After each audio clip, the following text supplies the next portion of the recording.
All right, here we are. Good afternoon, everybody. Welcome to Back to the Future. Let me just quickly unmask, forgot about that. This is a panel conversation between 4 Concordia graduate students on the question of justice for future generations at a time of catastrophic environmental crisis. I'll let our guests introduce themselves and the conversation more broadly in just a minute. But first, for those of you unfamiliar with us, Concordia University's fourth space is located in downtown Joëlle, Montreal, on unceded Indigenous land.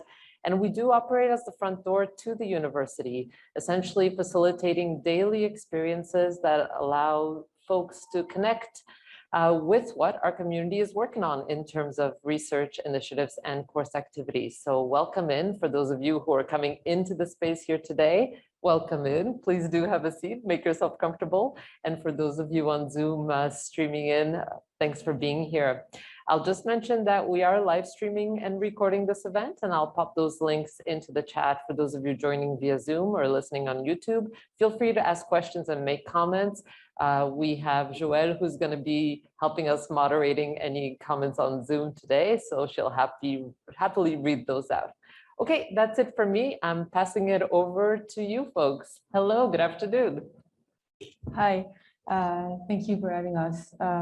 It is important to acknowledge that Concordia University and Fort Space are located on unceded Indigenous lands. The Kanien'kehá:ka Nation is recognized as the custodians of the lands and waters on which we gather today. Joëlle, Montreal is historically known as a gathering place for many First Nations. Today, it is home to a diverse population of Indigenous and other peoples. We respect the continued connections with the past, present, and future. Oops, sorry, I think we're too close. In our ongoing relationship with other peoples.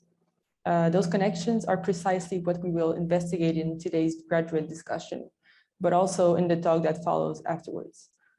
Before diving in, I would like each participant to introduce themselves. Yes, hello, thanks, Joëlle. Oh, I have to actually hold this a lot closer than I would imagine. My name's Rebecca Vanderpost, and I'm originally a concert violinist. I've been a performer for some 3 decades, actually. And I'm now doing my PhD in interdisciplinary humanities here at Concordia. And my research seems to involve a lot of shifting goalposts. More and more fields seem to become folded into my interests. So my home base really is Marxian critical theory, but I'm also working in critical aesthetics, anarchist political theory, sensory anthropology, and phenomenology.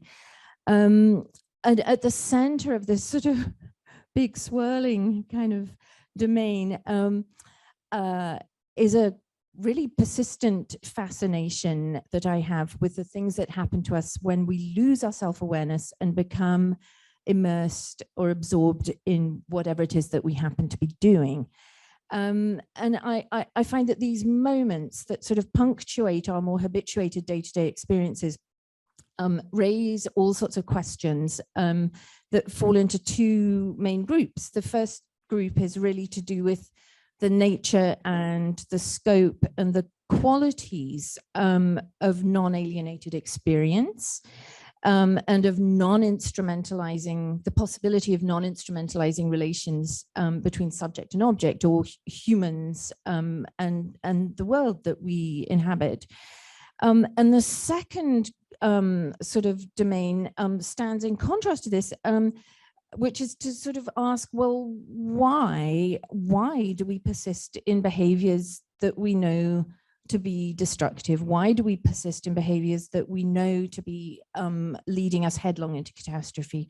So all of this folds roughly and loosely under the question of really whether there's some dimension of human experience that's actually available to us and that is external, nonetheless, to Western modernity, and whether we have access, how we have access to this experience, and whether it in some way might help to point us towards other ways to go about the business of being a human being.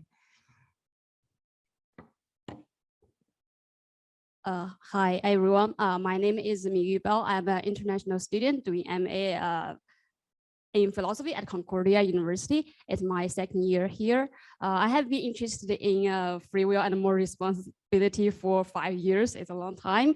And especially Peter Strawson's reactive attitude theory of moral responsibility. I'm very interested in how moral sentiments such as resentment, indignation, forgiveness, guilt, and shame, etc., provide foundation of moral responsibility. I'm working on my project on shame and the scope of moral responsibility with my supervisor. Guilt and shame are intertwined with each other in some sense, but it's very weird that most philosophers admit that guilt is a reactive attitude, whereas they deny that shame is a reactive attitude.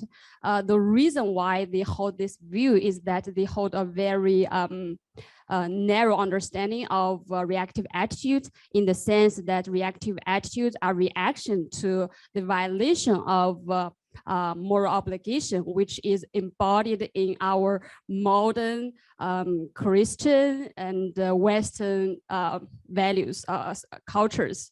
So but in fact, our practice of holding moral responsibility is far beyond the violation of moral obligation. So I want to argue that shame, or at least moral shame, is a reactive attitude, and we should hold a broader understanding of moral responsibility. Thank you. Thanks, Amy. So my name is Leah Edmonds. I'm in my second year of the philosophy master's program here at Concordia. So my areas of study are, continental philosophy broadly, but more specifically phenomenology, existentialism, and post-structuralism. I'm also interested in the history of philosophy, particularly German idealism and Kant. So my current research project pertains to funerary practices, kind of revolving around the questions of why humans across history have performed funeral rites, what they do for us phenomenologically, and the more prescriptive question of whether there are better and worse ways of responding to the death of others. So for the sake of this project, I'm looking at two converse ways of interpreting funerary practices. The first interpretation, for which I take Hegel as the main reference, is that humans bury their dead in order to mitigate the loss that is death. That is, to spiritually immortalize the dead.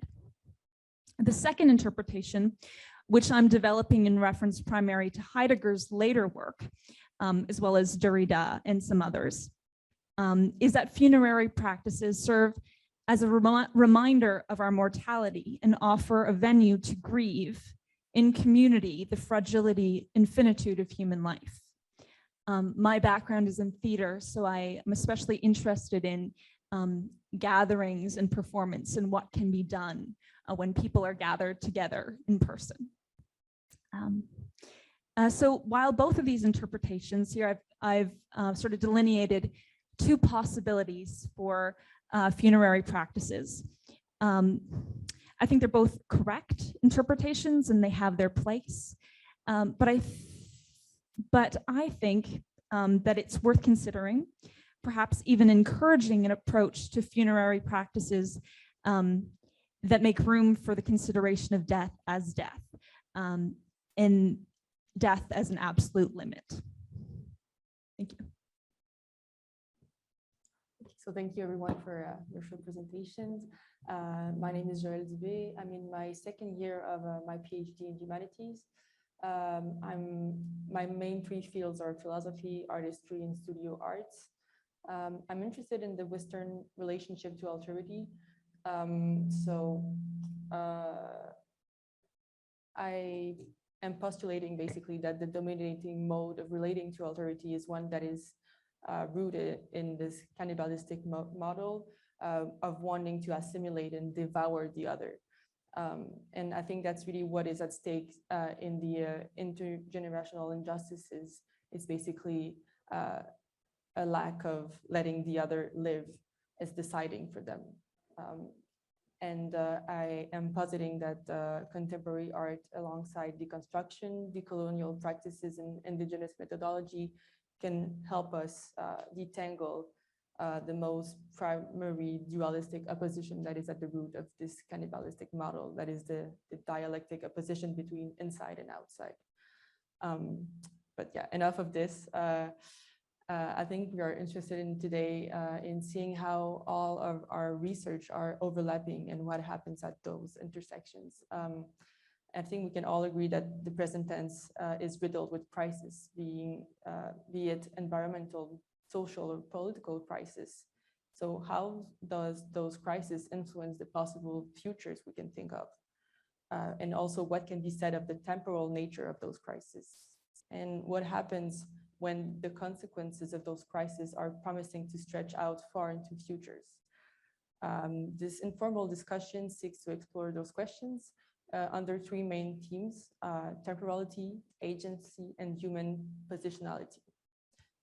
So I'll start off with a question regarding time, and especially the past, if we go chronologically. So how can the way we relate to past generations inform how we might relate with the unborn? And I'm thinking Leah here might have something to say in that regard. Sure, yeah, I can start us off. So I have sort of 2 points in this regard. First is that I think if we can recognize that something is irrevocably lost in the past, in the passing on of generations, we begin to be able to think of our finitude, the finitude of our own lives and of our generation. And I think it's only in realizing this limit that we can make room for the alterity of the future, and thereby generate sort of a respect for the freedom for the alterity of future generations. So something really has to be, we have to be willing to let go in order to let go of the past in some respects, let go of any wish for our own mortality in order to make room for the future. So that's one point. And then the other point is that I think the modern notion of selfhood forgets the ways that every self is indebted to those who came before us. So, and not to mention the natural world. So we imagine ourselves as sort of created ex nihilo. However, if we recognize ourselves as indebted to previous generations for our language, for the technologies that we use, for our very world and ourselves, we begin to act in a way that makes room for future generations because we feel grateful. I think gratitude for the past and indebtedness to the past begets a feeling of a responsibility towards the future.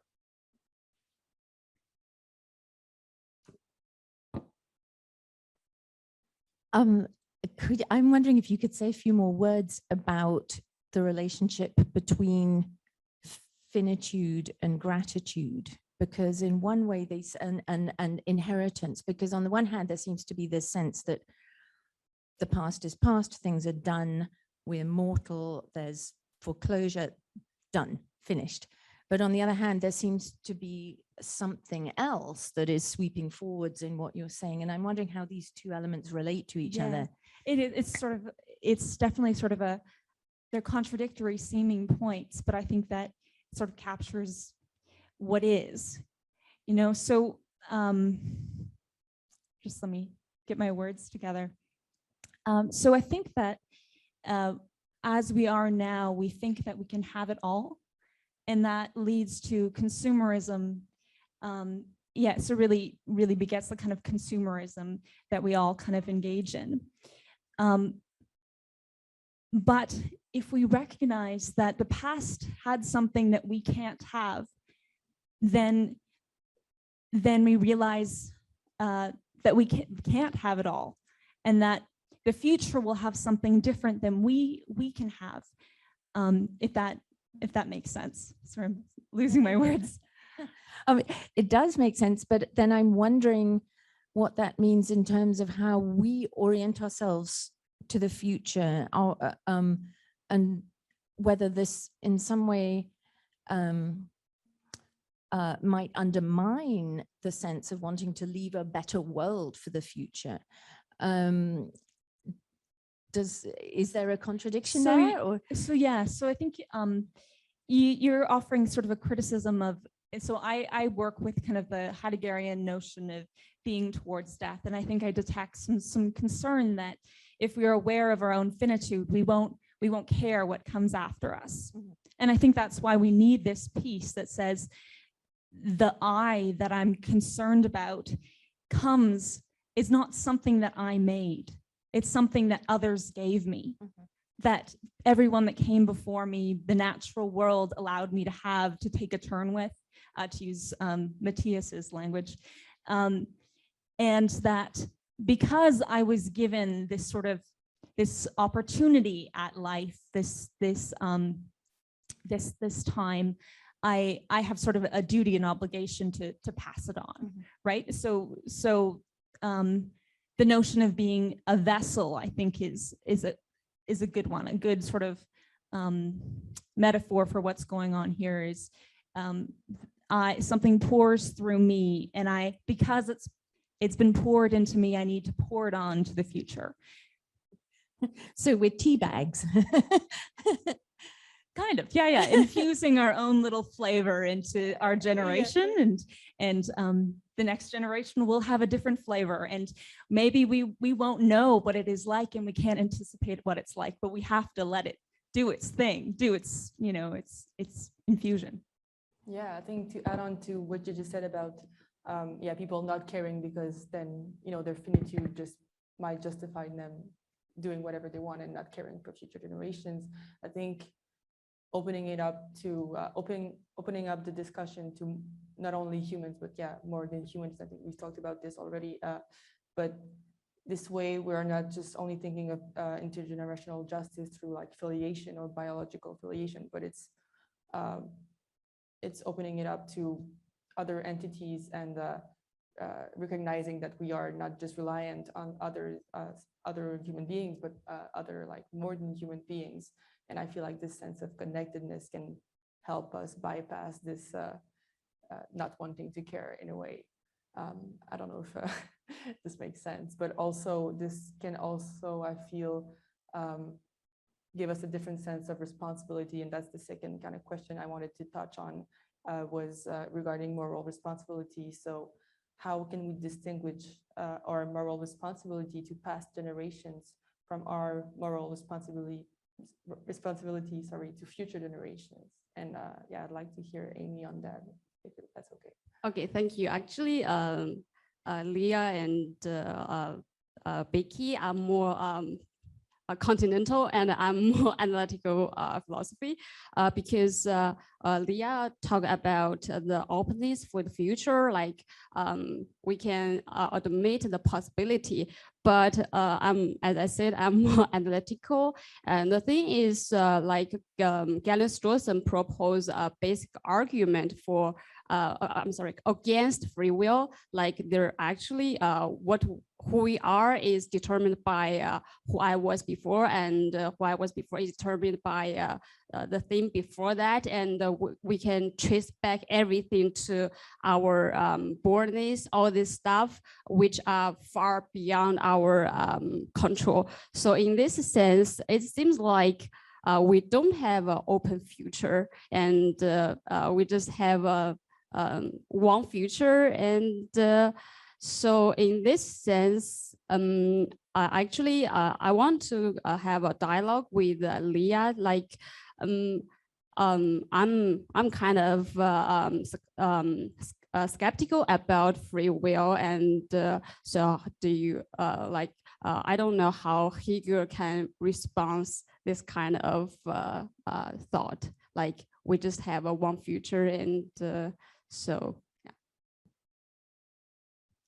yeah, so I made the comment before that I think that we should think of ourselves as being indebted to the past, to the earth, and that this I is maybe problematic in that it seems to imply sort of a self-creation, a self-birth. And so that sounds like it could be a kind of determinism, but I want to say that there is room for possibility, and that is, I mean, I'm a little allergic to the idea of determinism, but I want to say that there is a gap. There is places for, you know, radical newness, for ways of being that we couldn't have ever predicted, and that's because I think that there's always in any human decision, there's always a, it's not decided beforehand, that it's some radical locking in happens in the moment of decision. Yeah, and I wonder, so my question to you is what is, and this is one that you've undoubtedly heard before, so what's the point of making prescriptive claims in philosophy, or having conferences where we talk about this issue of the future and what can we do about it if everything's determined in advance? Yeah, actually, this is a very good question. I have learned analytical philosophy for many years, 5 years. But I have a deep feeling that I think analytical philosophers are afraid of change, afraid of time. Yeah, and when they talk about moral responsible agency or just the self, it's more like everything is just determined by external thing or just internal thing. But as you said, it's kind of weird to say we human cannot do anything, even now or in the future. We can make some change for future, and but maybe yes, it's a question. That's why I disagree with some analytical philosopher about this. But I still think we should keep in mind that we are just a human being and we are limited by human nature in some sense. In one sense, we can trace back to past to learn something from the past, and then we can still make some change for future. And I can also go back to our question, like Joëlle question, like even if we adopt a determinist approach to more responsibility, I still think more responsibility is possible, whereas against some philosophers, just as Joëlle think more responsibility is impossible if the thesis of determinism is true. The approach I take to this question is Peter Storson's view of reactive attitude theory of moral responsibility. Basically, Peter Storson wants to see our moral sentiments such as indignation, resentment, guilt can provide foundation for more responsibility. And I can give an example, like shame is a very good example. Like we feel ashamed of lack of concerns for future generations, such as destroying environment or running out of natural resources. And in this situation, we can say we shouldn't do something we feel ashamed to do. And in this sense, a sense of shame can be a internal monitor, which requires a satisfaction of ethical considerations. In this sense, I think a sense of shame or a good sense of shame can navigate our behavior now to create a better society for future generations.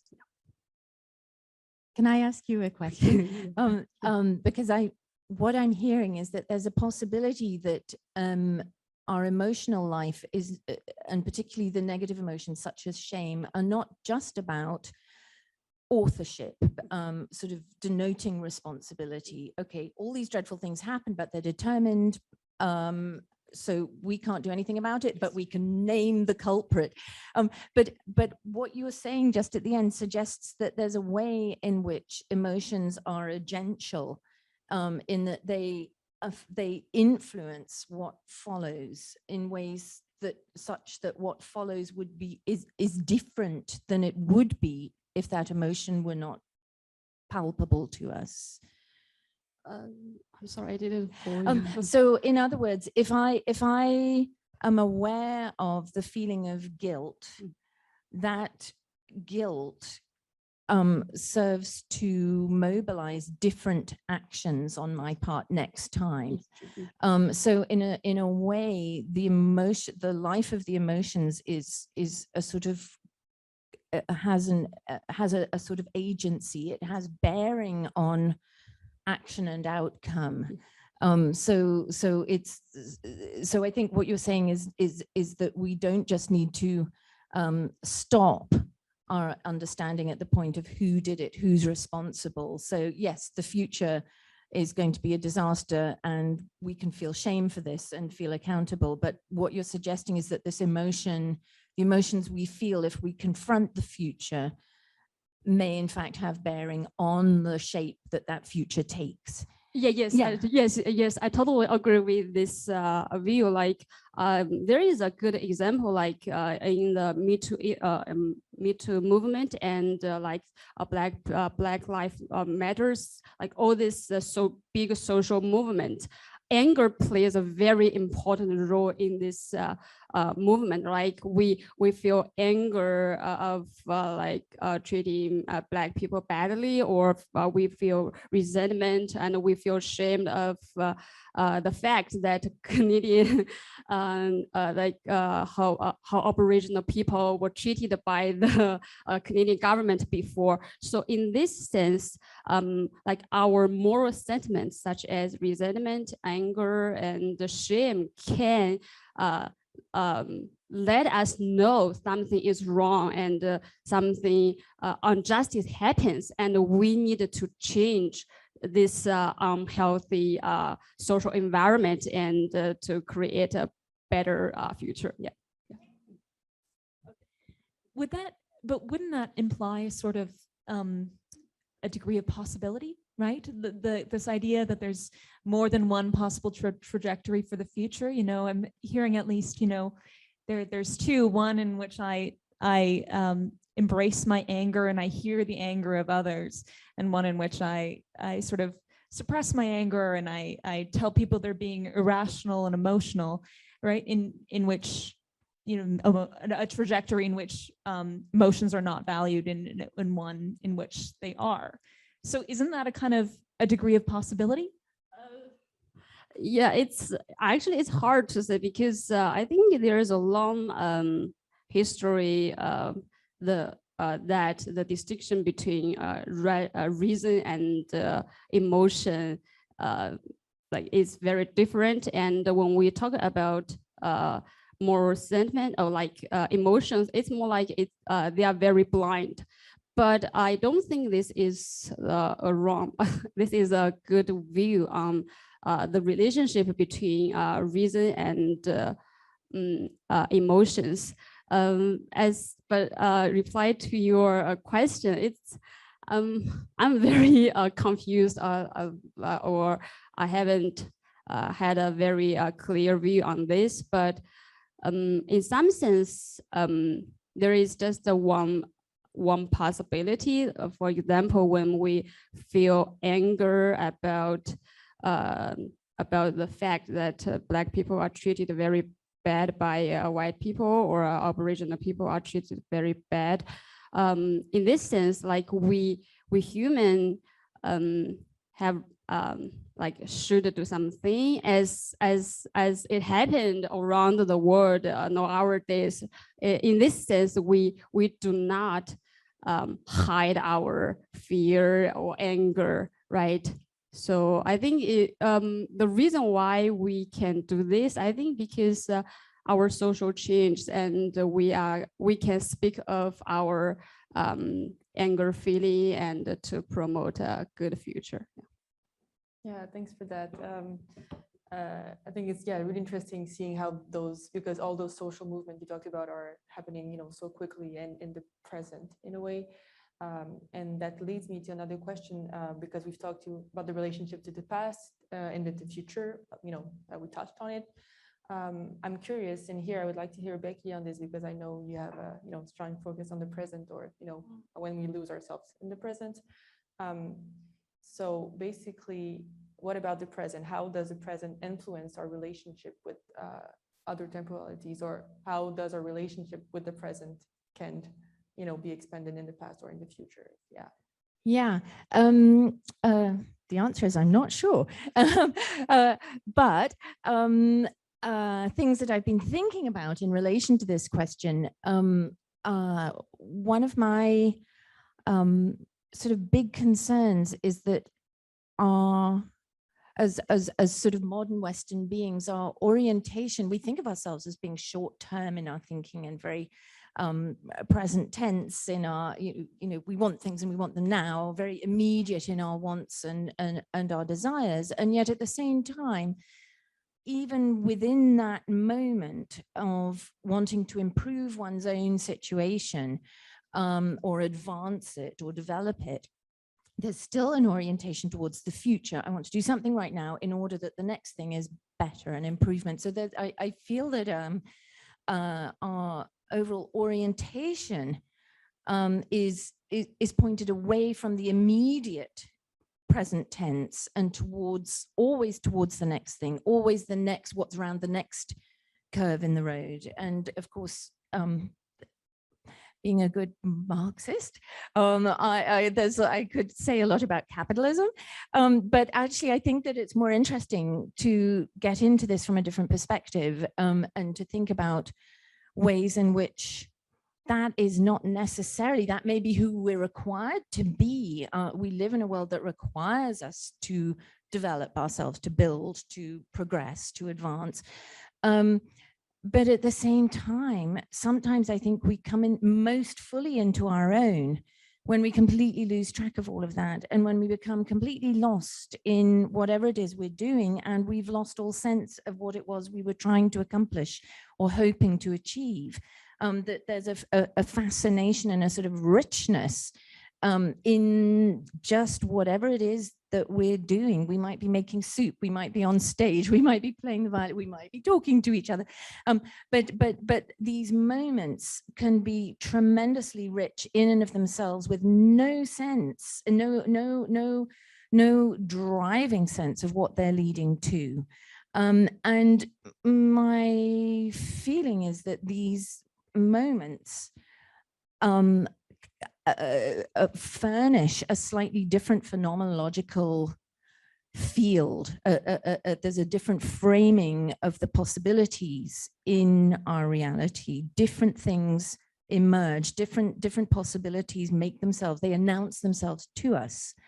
And we find ourselves doing things that we hadn't planned to do, or we hadn't even sort of imagined were possible. And at the end of all of this, we discover that we've done something that we are surprised about.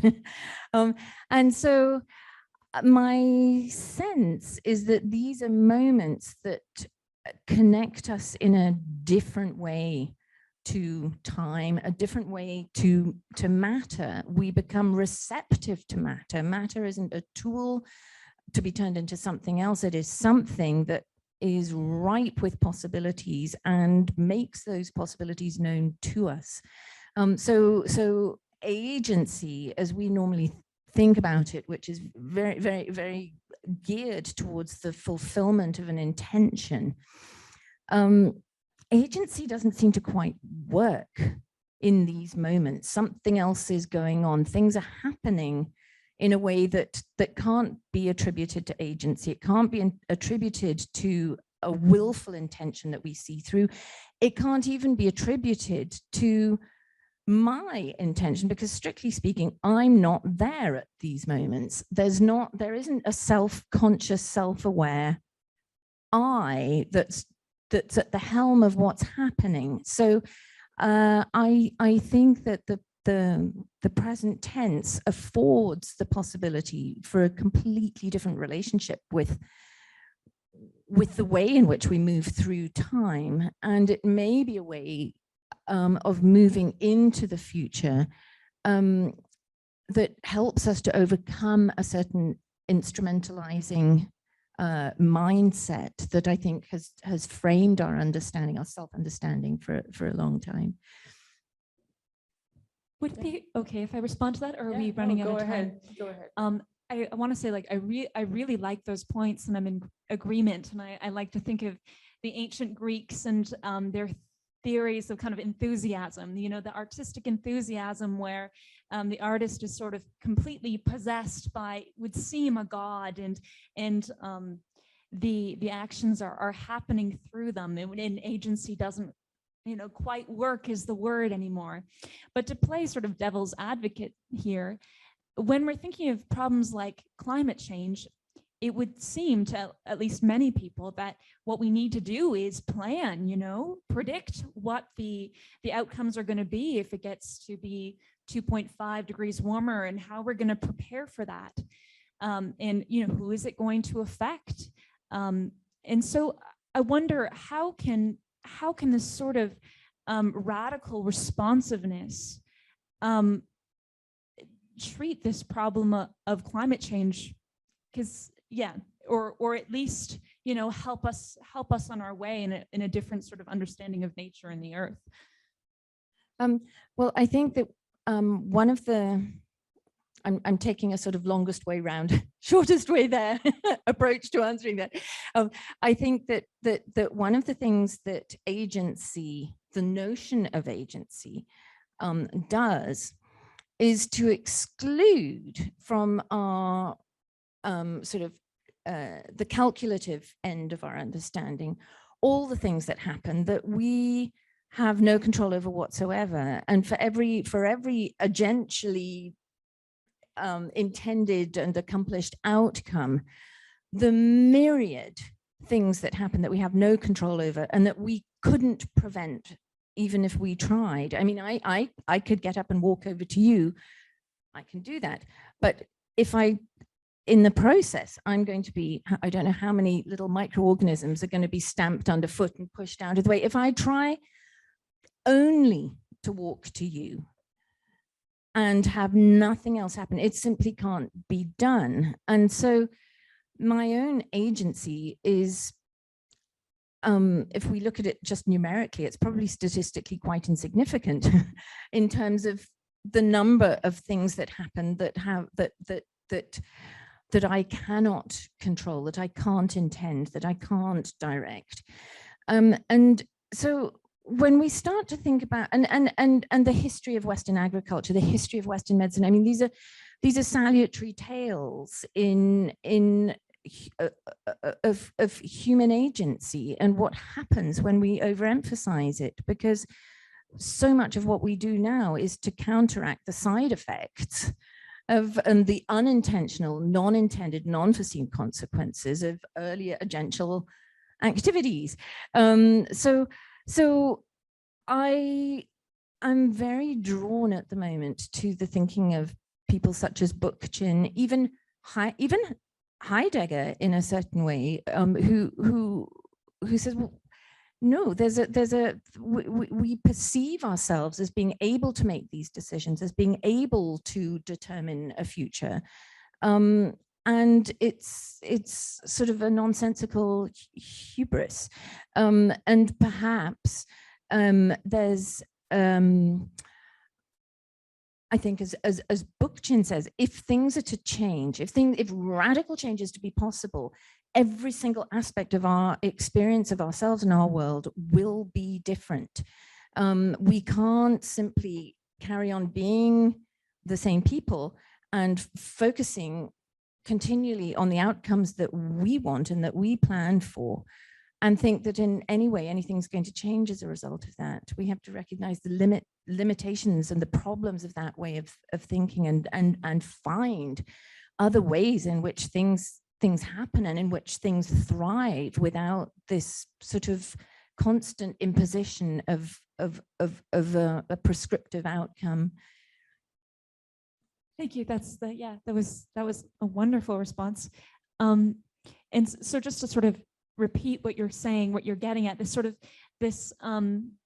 receptivity, the living in this present awareness, as opposed to a more predictive goal-oriented mode, would cause us to be more perceptive of what we're crushing, what we would crush if we were kind of to beeline towards our objectives. Yeah, it's all about the detour, getting rid of the beeline, and allowing the detour to become the thing that we're doing. To become the path, yeah, in the yeah, Pythagorean sort of that kind of thing. Yeah, Yeah, I think this all this discussion that you just had is interesting in regards to agency, or the lack thereof, or interest trying to level the human agency with other kind of agencies as well. And I think it's also central to what we are all interested in. So I would like to ask you, who would you envision the unborn to be, and how would you define or understand their agency? And could we even transpose how you define the kind of present tense agency into the future? Would that even be possible?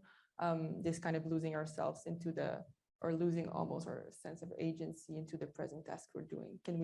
Could that be reframed in future terms? I don't know. I sort of, based on the work that you're doing, I sort of feel as if I want to turn that question back to you. I mean, I think that my work is precisely to do with not trying to visualize who these future, the unborn, the not yet, but rather find a way to allow that to emerge from possibilities born of non-domination and non-hierarchical relations between us and the world. So, but I'm dying to hear about cannibalism and consumption, because I think this has a lot to bring to that. I think we all kind of touch a bit on capitalism and this consumption, and I mean, I think there's this real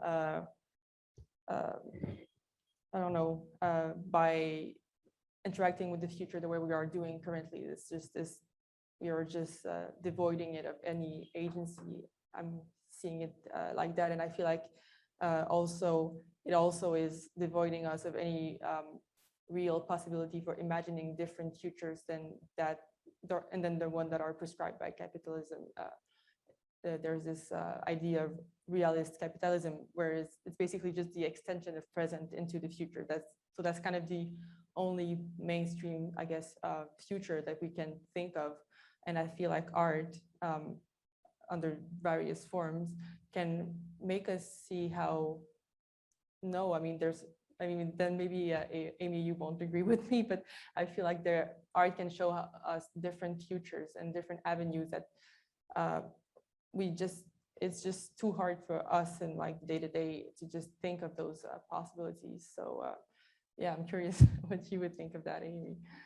Actually, when Becky talked about her view on agency, I was wondering if the moment has no particular orientation, and like agency in some sense is unintentional. So in this sense, so how is it possible to create a better future for next generations? Because like agency has no agency in some sense is unintentional.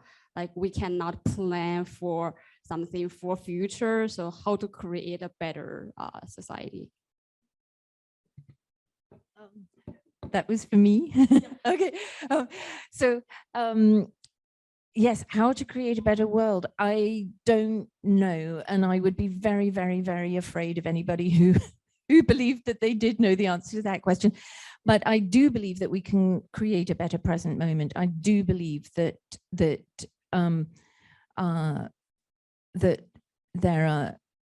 we inhabit a reality that is oozing with potential. It is ripe with possibilities that we're blind to most of the time because we're so intent on the next thing that we have to do, the next thing we have to achieve, the next thing we have to get through. And I think that my suspicion is that finding a way to step sideways out of the particular instrumentalizations and hierarchies of subject and object that really frame the way in which the world speaks to us at the moment and the way that we respond to it, has the possibility to open up open the way to, it points towards a different kind of future. But what that future looks like, I don't know. How we get there, I don't really know. But I think that it may be helpful to think less about what kind of future we want and more about how can we re-inhabit the present moment in a different way that is open rather than sealed, because as things currently stand, things are so sealed up. The future is becoming this place where problems are stacking up, and so it's sealed off. Possibilities are sealed off. So the question then is there a way to open possibilities? Yeah.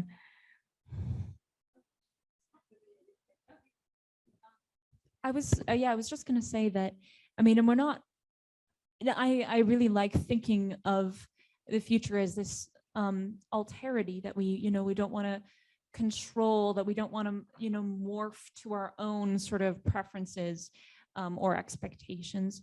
But I mean, it's not like we have no access to the future whatsoever. I mean, we have young people all around us, like, I mean, I'm relatively young and I have, opinions that, I would like for, great big oil manufacturers and to ask me about, right? So like, it's not like we have to know what people 4 generations down the line want. We just, talk to Indigenous people, talk to environmentalists that are resisting the projects of capital and of of instrumentalization of all kinds. Listen to the animals and the sort of the hints that we're getting from the earth, right?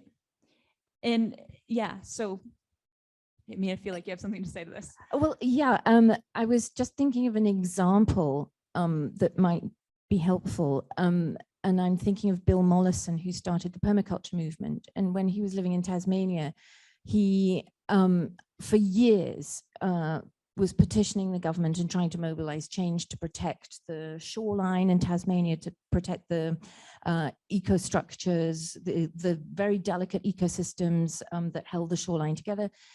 Nothing was happening, nothing was changing. He felt that all his energies were being spilled into sort of this wasted political mobilization that was accomplishing. He had a very specific goal in sight and he was trying to mobilize towards that goal, and nothing was happening. And so in the end, in complete frustration, he decided to just stop doing that and grow vegetables.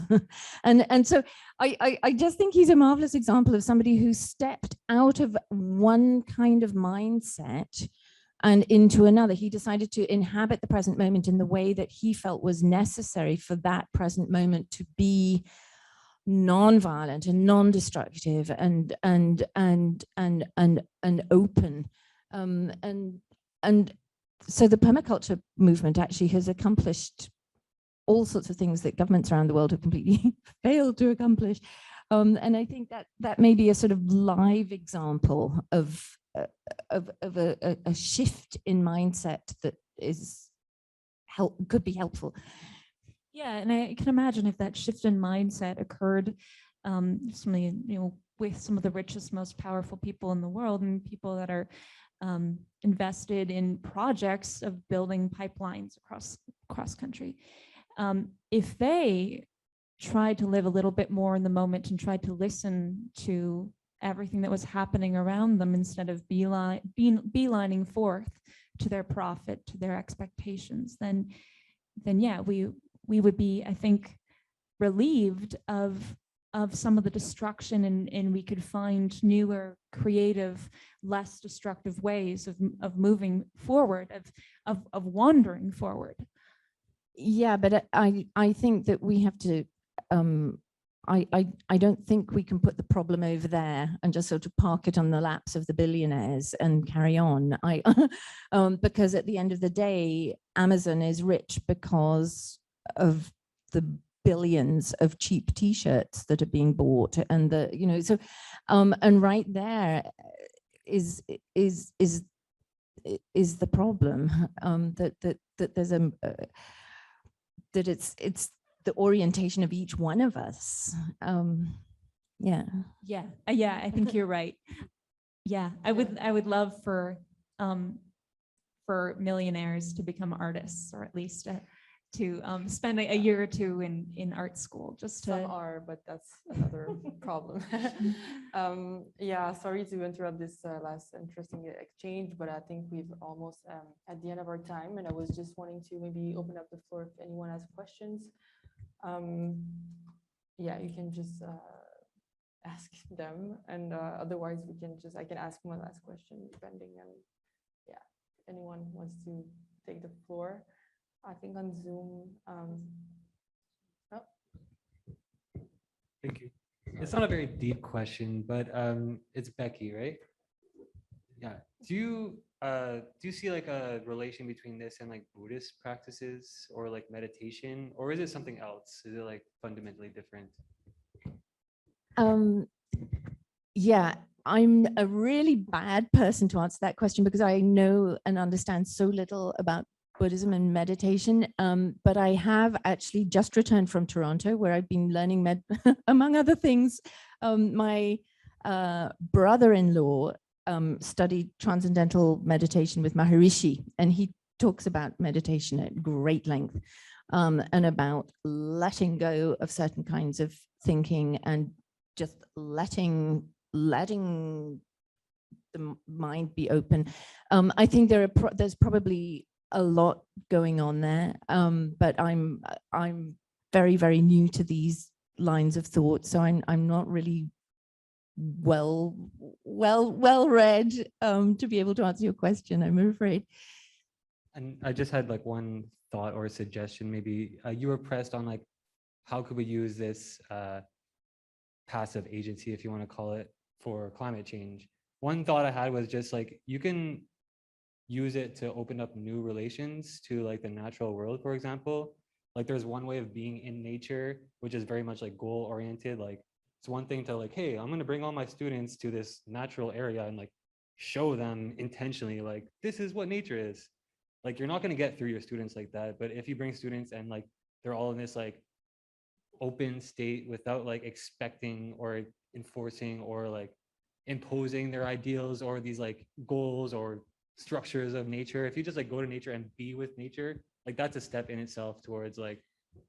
Yeah, I absolutely agree. And I think that I would say that there's much that we could take from what you just said and put it into every elementary school art class, where children are given a specific thing and they're told exactly how to make that, and then they can decorate it with these sparkles after they finished, and rather than give them the mud and the sticks and let them see what happens and what comes out of it.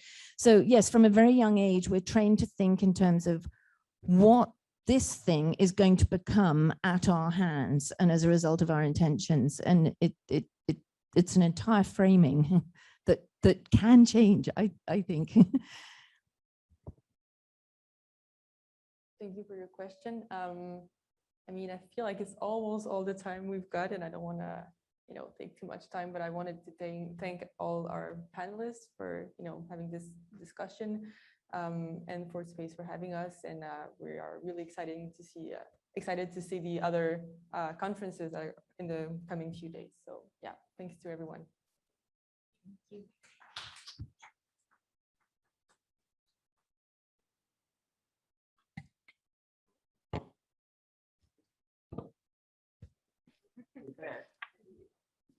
All right, folks, I'm just going to say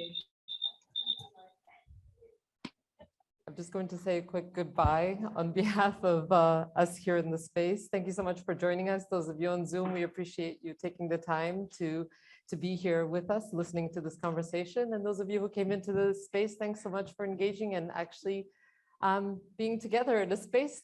Feels like it's been a long time since we've had the opportunity to do that. So thanks for being here.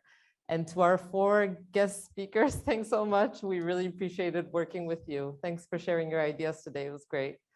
All right, on behalf of For Space, I'll just remind you that we have recorded this session and it's available both on Facebook and on our, it will be available on our YouTube channel shortly. Thanks everybody. We're